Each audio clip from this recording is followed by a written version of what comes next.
ഡൽഹി സ്ഫോടനവുമായി ബന്ധപ്പെട്ട് വളരെ പ്രധാനപ്പെട്ട ഒരു അപ്ഡേറ്റ്സ് വരുന്നത് ഈ ഡൽഹി സ്ഫോടന കേസിൽ അറസ്റ്റിലായ ഷഹീൻ എന്ന് പറയുന്ന വനിതാ ജിഹാദിയുമായി ബന്ധപ്പെട്ടാണ്. കാരണം ഇവർ അറസ്റ്റിലായ ഘട്ടത്തിൽ തന്നെ അന്വേഷണ ഏജൻസികൾ അന്ന് ചൂണ്ടിക്കാട്ടിയത് പാകിസ്ഥാൻ കേന്ദ്രീകൃത ഇസ്ലാമിക ഭീകര സംഘടനയായ ജെയ്ഷെ മുഹമ്മദിന്റെ വനിതാ ചാവേർ വിഭാഗത്തെ ഭാരതത്തിൽ ശക്തമാക്കുകയായിരുന്നു ഈ ലക്നൗ സ്വദേശിയായ ഷഹീന്റെ ഏറ്റവും പ്രധാനപ്പെട്ട ദൗത്യം എന്നുള്ളതാണ്. ഇപ്പോൾ ഈ വിഷയം അന്വേഷിക്കുന്ന ഏജൻസികൾ വളരെ സുപ്രധാനമായ മറ്റൊരു തെളിവുകൾ കൂടി ശേഖരിച്ചിരിക്കുന്നു. ഇവർക്ക് ജെയ്ഷെ മുഹമ്മദുമായി ബന്ധപ്പെട്ട് മാത്രമല്ല ലഷ്കർ ഇ തൊയ്ബ പോലെയുള്ള ഭീകര സംഘടനകളുമായി ബന്ധമുണ്ട്. മാത്രമല്ല ഡിസംബർ മാസം 6-ാം തീയതി, അതായത് ഹിന്ദു സ്വാഭിമാന ദിനത്തിൽ നമ്മുടെ ഭാരതത്തിലെ ഏറ്റവും പ്രധാനപ്പെട്ട 6 നഗരങ്ങളിൽ സ്ഫോടനം നടത്തുകയായിരുന്നു ഈ ജിഹാദികളുടെ ലക്ഷ്യമെന്നാണ് കേന്ദ്ര ഏജൻസികൾ കണ്ടെത്തിയിരിക്കുന്നത്. ഡൽഹിയിൽ നിന്ന് ജിഷ്ണു കൃഷ്ണൻ ഈ വാർത്തയുടെ വിശദാംശങ്ങളുമായി ചേരുകയാണ്. ജിഷ്ണു, വളരെ ഞെട്ടിപ്പിക്കുന്നതായ കണ്ടെത്തലുകളാണ് കേന്ദ്ര ഏജൻസികൾ ഓരോ ദിവസവും നടത്തിക്കൊണ്ടിരിക്കുന്നത്. കാരണം ഡിസംബർ 6 നമുക്കറിയാം, അയോധ്യയിലെ തർക്കമന്ദിരം കാർ സേവകർ നീക്കം ചെയ്ത വളരെ പ്രധാനപ്പെട്ടൊരു ദിവസമാണ്. ആ ദിവസം ഭാരതത്തിലെ പ്രധാനപ്പെട്ട ക്ഷേത്രങ്ങൾ, പ്രത്യേകിച്ച് അയോധ്യ പോലെയുള്ള, വാരണാസി പോലെയുള്ള നമ്മുടെ ഏറ്റവും പ്രധാനപ്പെട്ട തീർത്ഥാടന കേന്ദ്രങ്ങളിലും മുംബൈ പോലെയുള്ള ഡൽഹി പോലെയുള്ള നഗരങ്ങളിലും ചാവേർ ആക്രമണങ്ങൾ നടത്തിക്കൊണ്ട് ഈ രാഷ്ട്രത്തിൻ്റെ പരമാധികാരത്തിന് മുകളിൽ ഒരു വെല്ലുവിളി എന്ന രീതിയിൽ പ്രശ്നങ്ങൾ സൃഷ്ടിക്കുകയായിരുന്നില്ലേ ഇവരുടെ ലക്ഷ്യം? പറയൂ ജിഷ്ണു.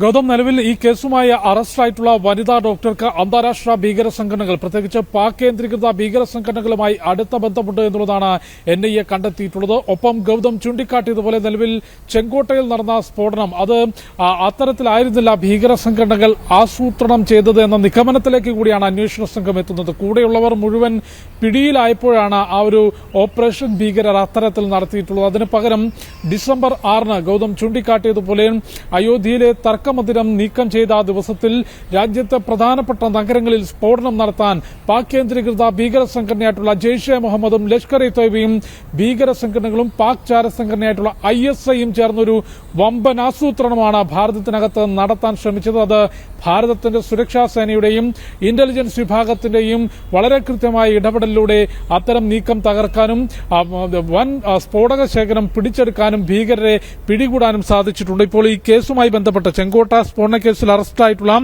വനിതാ ഡോക്ടർ ഷഹീനയ്ക്ക് ലഷ്കർ ഇ തൊയ്ബയുമായുള്ള ബന്ധം സംബന്ധിച്ചുള്ള തെളിവുകളാണ് അന്വേഷണ സംഘത്തിന് NIAക്ക് ലഭിച്ചിട്ടുള്ളത്. ഇവരുടെ ഡയറി കുറിപ്പുകൾ കൂടാതെ ഡിജിറ്റൽ ഉപകരണങ്ങളിൽ നിന്ന് നടത്തിയ പരിശോധനയിൽ ലഷ്കർ ഇ തൊയ്ബയുടെ കമാൻഡർമാരുമായി ഷഹീന ആശയവിനിമയം നടത്തിയതിന്റെ തെളിവുകൾ കണ്ടെത്തി. നേരത്തെ തന്നെ ജെയ്ഷെ മുഹമ്മദുമായും ജെയ്ഷെ മുഹമ്മദ് തലവൻ മസൂദ് അസറിന്റെ കുടുംബവുമായും അടുത്ത ബന്ധം പുലർത്തുകയും ജെയ്ഷെ മുഹമ്മദിന്റെ വനിതാ ഭീകര സംഘടന രൂപീകരിക്കുന്നതിന് ഭാരതത്തിൽ ഷഹീന ശ്രമിച്ചിരുന്നു എന്നതിന്റെ തെളിവുകളും അന്വേഷണ സംഘം കണ്ടെത്തിയിരുന്നു. അതായത് ജെയ്ഷെ മുഹമ്മദ് മാത്രമല്ല, പാക് കേന്ദ്രീകൃത ഭീകര സംഘടനകൾ ഒന്നിച്ചു നിന്നുകൊണ്ടാണ് ഭാരതത്തിനകത്ത് ഇത്തരത്തിലൊരു ഭീകരാക്രമണത്തിന്റെ പരമ്പരകൾ നടത്താനുള്ളൊരു ശ്രമം നടത്തിയത്. അത് കൃത്യമായി പൊളിക്കാൻ ഭാരതത്തിന്റെ സുരക്ഷാ ഏജൻസികൾക്ക് സാധിച്ചു. പക്ഷേ നിർഭാഗ്യവശാൽ ചെങ്കോട്ടയിൽ സ്ഫോടനം നടന്നു. അതുമായി ബന്ധപ്പെട്ടിപ്പോൾ NIA കൃത്യമായിട്ടുള്ള അന്വേഷണവുമായി മുൻപോട്ട് പോവുകയാണ്. നിലവിൽ തുർക്കിയിൽ നിന്നുകൊണ്ടാണ് ഇതിന്റെ